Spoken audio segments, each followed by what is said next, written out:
So we're just holding, but Bannerlord Breakskull is holding. He was last seen at Einbolik today. And yeah, he and the 12 decent cavalry we gave him are all gone. Apparently this is a known issue. However, if we do kick him from the clan, apparently we can pick him up back in a tavern. So as we were looking through taverns, we ran into another Willowbark. Ragna Willowbark will join us for 1309, and she's a healer. Evidently having anybody with medicine skill will lower the chance that your troops are killed, not wounded, which it doesn't say that anywhere, but that's just what I've been told, so I'm gonna assume that's the proper info. She ended up having only one focus point in medicine though, with only one intelligence, so it's gonna be fairly hard to level up her medicine. And whoa, over at Charis, there's actually 3 companions here. Menaclis, our old buddy, who we gave the boot way earlier on, but I have not talked to Iverian Longknife, nor have I talked to Side the Prince. Side the Prince is actually really good at roguery, 140 in it, 100 athletics and riding, as well as relatively decent proficiencies. 1100 only for this guy. Okay, yeah, I think we'll be picking him up. I also did check Iverian's stats, and yeah, she only has 60 roguery, 60 athletics, 60 riding, and her proficiencies are way worse than Side the Prince. Side's kind of weird. Oh wait, he has 17 free focus points? We're gonna spec him however we want to? Are you serious? Okay, I'm just gonna spec him way into roguery. Okay, actually, and on second thought, even if we put 4 more focus points into roguery, Side can't learn roguery anymore because he doesn't have any cunning. So yeah, we're not gonna do any points in roguery. He'll just be capped out at 140, which is still decent. He can use any one-handed weapon in civilian mode. That doesn't really help us that much, I don't think. But he does unlock Scavenger, so we get more loot from enemies, and we get more morale gain from raiding villages, which I actually want to do this episode, so that's cool. And now we got to decide what we want to do with this guy though. He does have some decent bonuses to two-hander, like he's got Eviscerator, 2-handed weapons cause 30% more morale loss, and Power Basher, 2-handed weapons with less than 85 speed get 2% higher speed and 5% higher damage, so we'll give him one of our Executioner axes that we have. Basically it's just a downgraded version of this weapon, unless we can find another heavy one. It's really slow, but it does a lot of swing damage, and it's really long. So yeah, we're gonna spec him into two-hander, and he can learn a lot of two-hander. He can get up to 240, being that he does have 10 vigor. And we're just gonna spec him into bows. We'll give him 5 focus points in bows. As far as what else to do with him though, we have 8 free focus skill points left, and I'm thinking we're actually gonna invest him into smithing, because apparently companions can do smithing. I would put all his focus points into riding, and we're still gonna do that. We're gonna put 4 focus points in it, but the 5th doesn't seem all that useful. If we put 1 more, he could get up to horse grooming. Production of horse farms is increased by 50%, but I don't know if that does anything since it's a personal skill. Correct me if I'm wrong on that in the comments though. Well, I know people will. I don't even have to ask. Over at Jaculan, they had this half mail and plate barding, which had over double the amount of horse armor that our current horse harness had. It does cost 25k, and that's pretty much all of our money, but I was thinking, what if we could make our horse almost invincible? At this point now though, we are pretty much broke. We're down to 1400, but with our new mount, I wonder if we can take on Pull of the Forest People. He's got 39 infantry, 9 range units, but I don't even think his infantry are actually infantry. I'm pretty sure they have range. And I mean, we have 18 pretty decent units. Like this Forest Bandit did end up joining us too. We got all these hired blades over here, and we're actually just gonna have everyone charge in.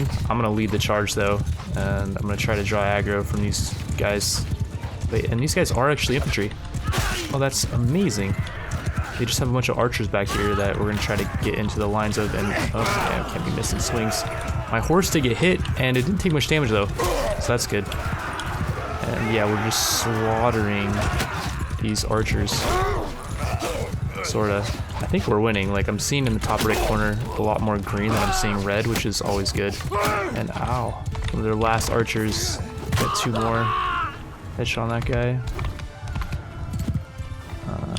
Okay, I'll just axe you down. This guy's glitched, I think. I mean, he doesn't get perma glitch, but if we get close enough, then he'll like temporary glitch. Oh, I don't know who that is. Hopefully that's a companion. Oh, that guy's running actually. And apparently their leader's actually still up, and his mount's actually done though.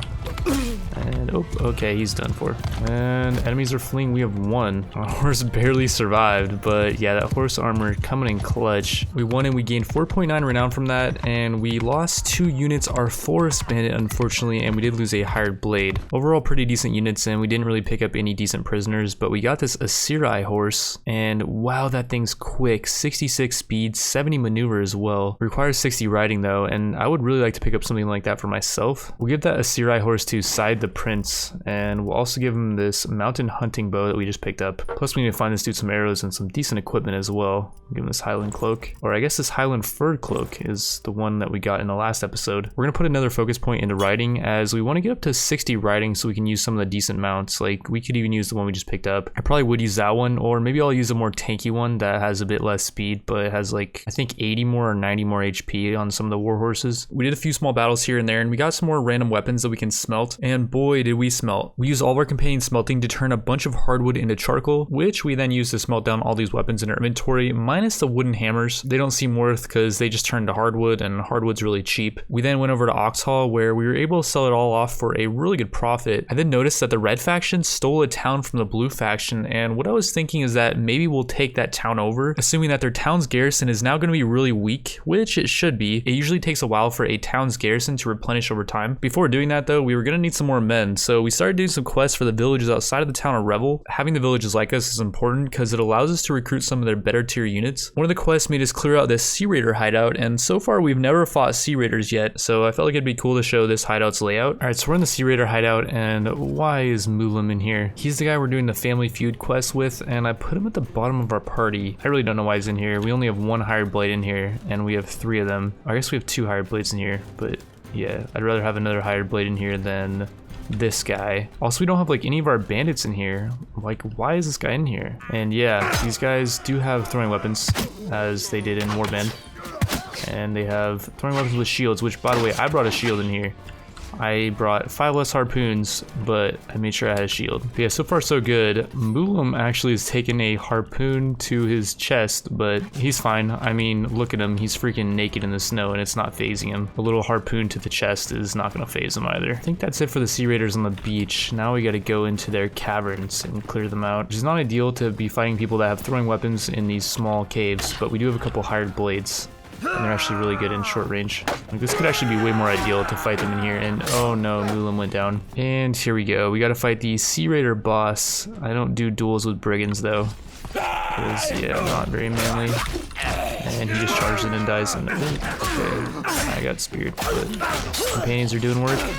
Whatever, I'll just help out? No, I'm not gonna help out. After clearing out those Sea Raiders and getting the quest done, over at Revel there was a tournament going on for some northern plated gloves, and apparently our companions are in the tournament as well as Mulim is, and he's naked. And he's on our team, which does suck. I was thinking we should make all our companions naked to improve our odds, but like, what if we have this guy on our team, for example? Although I will say on like the first few rounds, of course he gets the mount. We give the naked guy the mount. Yeah, it's a great idea. I will say on the first few rounds, I think we have to just kill one person. And why do I start with a bow?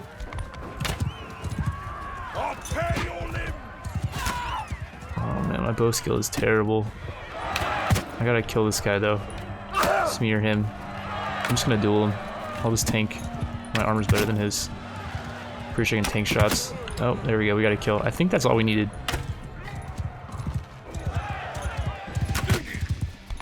$65 damage on him. And ooh, we killed another guy. And man, is archery this easy in this game? I mean, like, I know it's easy in Warband, but man, I have no bow skill, and like, I got a couple kills already. There we go, headshot. 62 piercing damage with my crappy bow skill, like, really?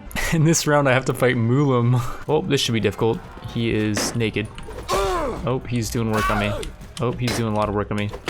If I die to him, I would never live it down, and yeah, 46 cut damage. I'm pretty sure he was wounded going into this too. I think a lot of our companions were, because we just did the Sea Raider hideout thing. And wait, it's just our companions in the third round. Like, guys, just throw. I'll give you a little bit of winnings. Like, I've been betting on each round. Ira and Ragna. I mean, Ragna is our healer too. She's pretty bad at combat. Me and Borka got this. Okay, Borka's going in though. And okay, Ira's down.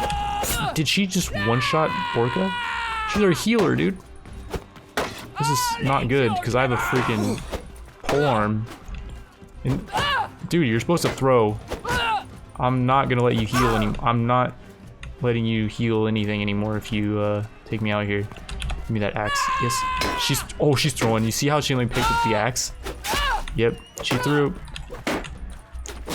Oh my god, 58 damage. Oh no, I did 58 damage to her. Okay, yeah, her armor sucks. I swear she was actually throwing there though. Ragna, I will not forget that. You're getting a raise. Because yeah, she did not have to let me pick up that axe, and she did. It's just me versus Borka now, and please give me a mount. I don't get a mount. And oh no. It's a spear versus a spear battle. And ooh, we got a nice start though. 26 piercing damage on him.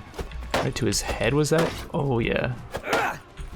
And oop, okay, Borka's down already. Yeah, we won. And we received 1170. Was that it? We also got the northern plated gloves as well. And yeah, we picked up some northern plated gloves, which are actually not all that good. We then went around to the other villages to see if they had any quests for us, and Ustakal actually had a quest for us to take out another Sea Raider hideout. The cool thing about taking this one out is they had a bunch of prisoners, and we were able to hire all of them. Some really nice units actually from this thing. There's a puppeteer we can hire. He's tier 5. This Sturgian archer's tier 4. A couple of these Sturgian soldiers, they're tier 3, but then we got like these Sturgian veteran bowmen, 2 of them, and they're tier 5. That actually worked out really well. We just got a ton of troops and a lot of prisoners too. So here's our party now. We got 43 men. A lot of them are actually pretty low tier still, though we do have some decent high tier units. I don't know if 43 is going to be enough to siege Varcheg, but if its garrison's really small, then it might be. As we were heading over there though, Carver actually gave us a quest to clear out a hideout, so we're going to go do that. It is a forest bandit hideout, unfortunately, and I actually didn't see how many units they have, but this time around I do have a shield, so I can block their arrows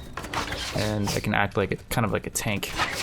And these guys don't seem that good. Yeah, bushwhacker, it's like their lower tier archer, and another bushwhacker down. And what the heck are these guys doing? They're just walking, but they're not actually. There they go.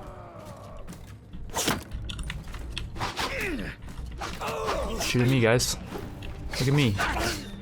Yeah, look at me. I'm right here. There's like no way they can hit me with my shield up like this. I think that's actually a decent unit. Oh, it's just a bushwhacker.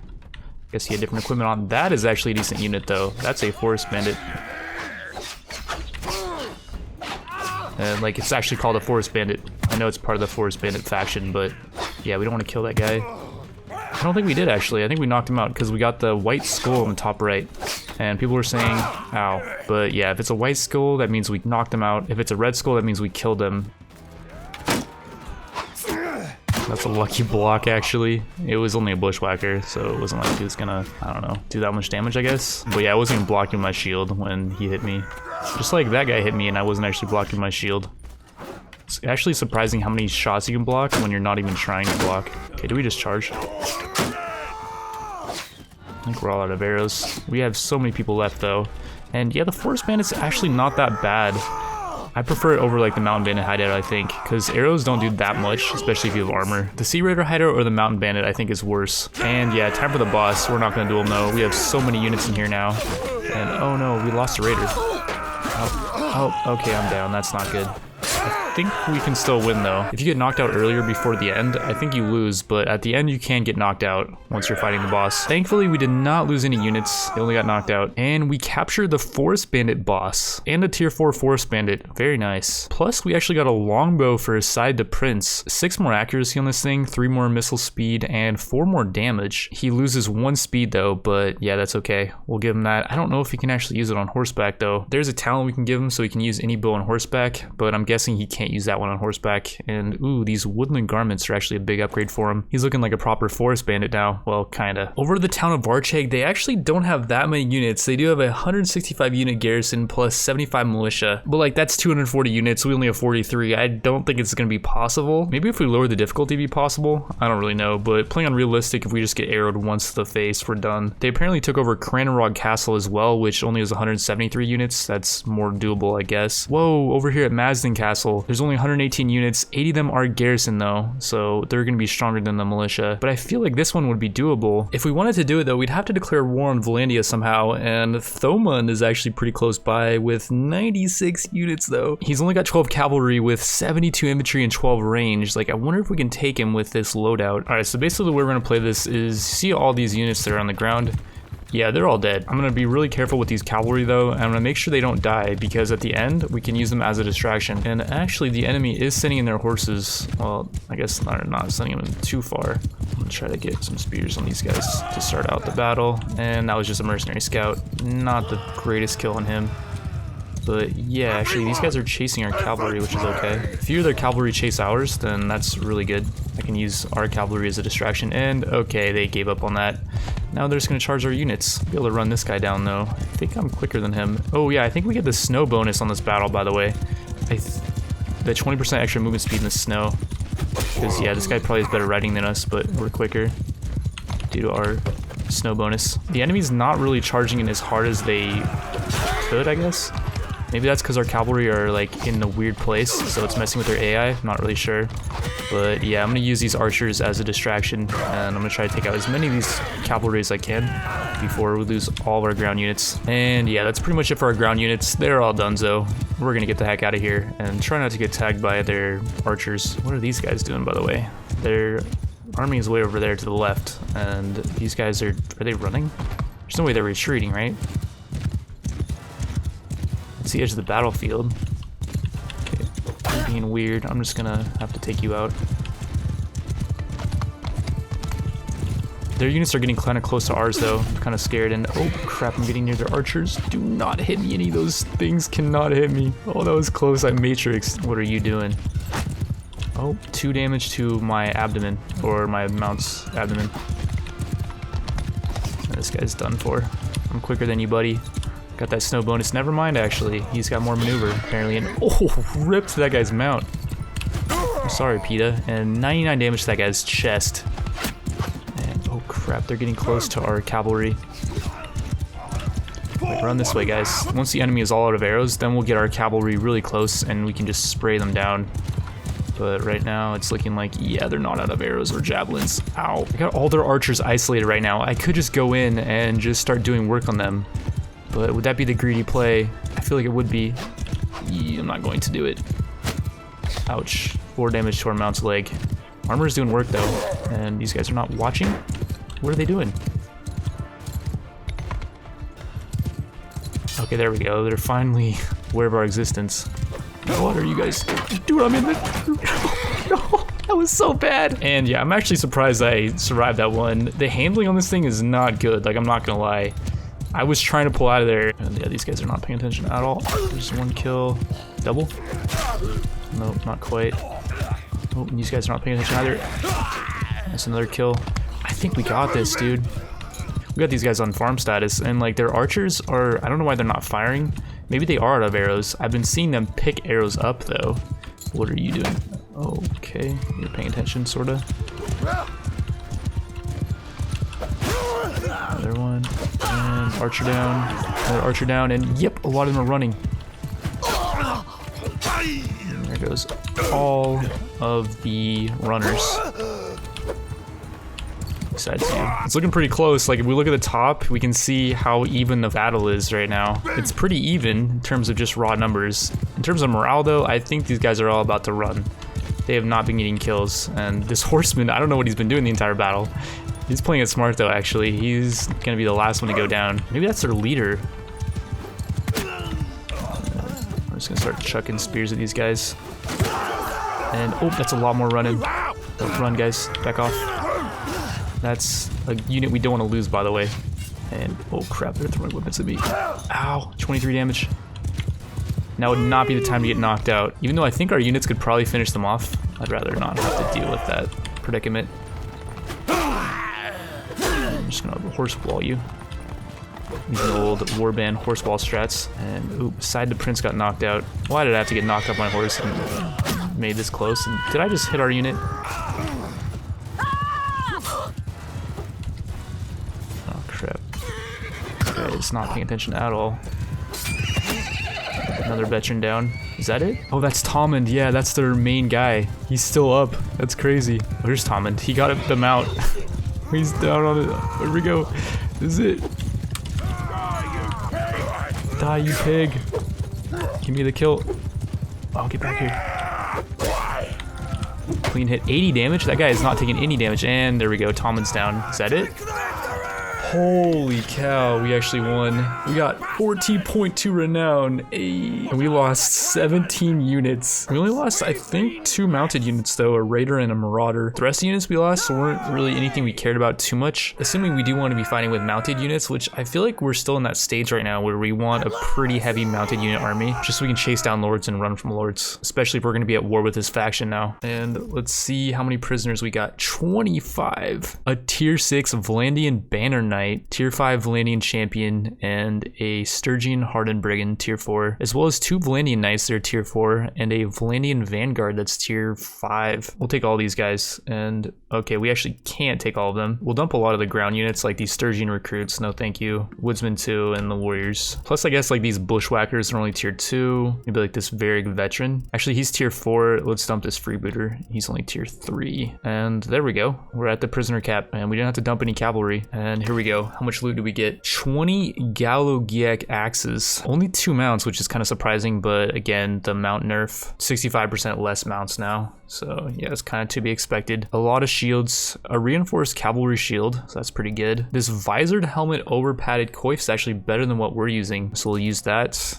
And any good armor? Not really. Man, that's kind of a disappointment. The strap mail chassis is actually better than what we're using. Plus 4 armor, so we'll use that. But yeah, we will take all that loot. We'll give our old helmet to Side the Prince, and we'll give our old boots to him as well. Borka Coldbladder got an upgraded helmet. And on that note, I think we'll end the episode. In the next one, we'll work on assembling a big enough force so we can maybe take out Varchig or one of the castles nearby, as well as we'll be working on getting our renown up. We're now up to 238 renown. We need 350 for the next clan tier. And the next clan tier is apparently also a requirement to make us eligible to create a kingdom. So I'm not quite sure what would happen if we were only clan tier 2 and we take over like our own town. That would actually suck if we did finally take it out and they were just like, yeah, you can't be a leader. But yeah, with that, I want to thank you all for watching, and I will see you in the next one.